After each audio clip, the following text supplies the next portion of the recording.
Before we get into the video, I need you guys to do me a favour. Number 1, get this video to at least 200 likes. Also comment, let me know your thoughts on the case. People in and around Edinburgh should be familiar with the name Martin Barclay. The Scottish gangster was said to be a man that was involved in a turf war, attempting to control the supply and load of Class A and Class B substances that involved kidnap and arson. So much was it that Martin's life was disjointed and in turmoil that he readily slept with a pistol beneath his pillow just in case a rival wanted to take his life.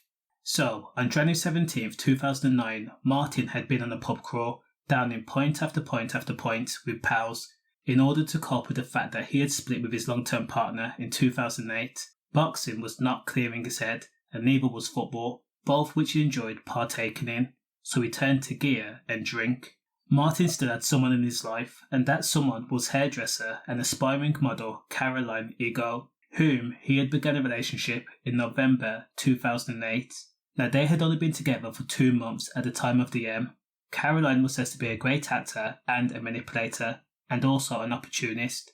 She loved the excitement of having a name attached to someone like Martin Barclay, a man who was essentially ran parts of Edinburgh's underworld.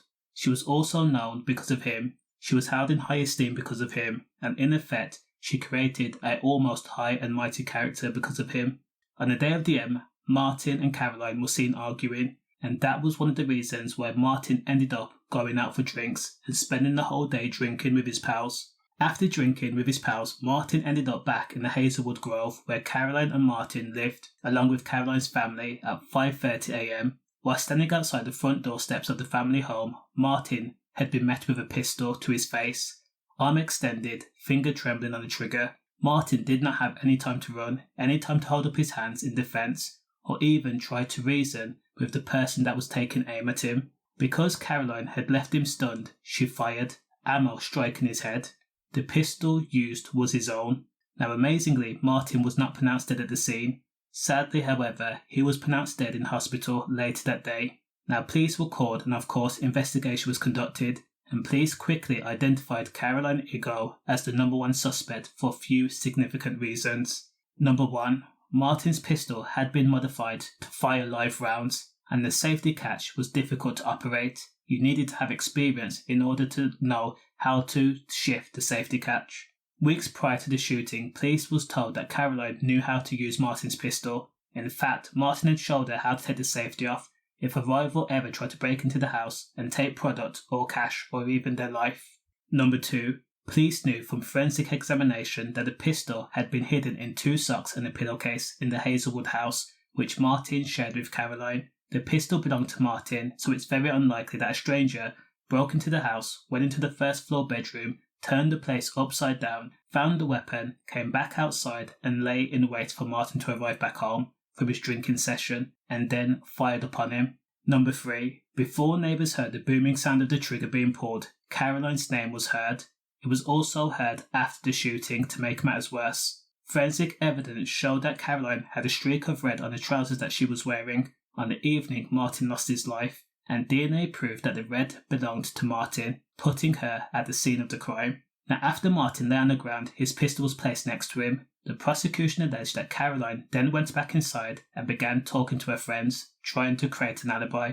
However, she went online to see how a modelling competition she applied for was doing, and then began to post pictures. She then called her brother, Paul Igoe, who also went by Hunter, who lived nearby in Walter Scott Avenue. Paul conceded that once his sister called him and explained that Martin was no longer breathing, he came to the house, wrapped up the pistol, and then took it to a friend's house. After a few weeks, the pistol was then moved once again, before being dumped near the city's Craigmillar Castle in Woods. The weapon was found 3 months later by a couple out for a walk, hidden beneath brambles and leaves. Now Caroline was questioned, the evidence was presented to her, including the fact that 1,100 people had provided witness statements. However, she denied any wrongdoing and explained to police that Martin was her soulmate. She also referenced the fact that she made a webpage dedicated to Martin and the love that she had for him. However, police did not buy into the sham. Now Caroline was sentenced to 20 years when the case was taken to court. Her defence solicitor attempted to explain that the shooting was precise and had to be a gang hit, the result of drug trade gone bad. However, the jury just took 3 hours to find the want-to-be model guilty. Poor Igoe was given 6 years for his involvement after he admitted to his part. During sentencing, Karen had screamed at her brother, saying that he should have just taken the fall. When the verdict was read, Martin's family screamed yes and get in. Condolences to Martin's friends and family. Stay safe.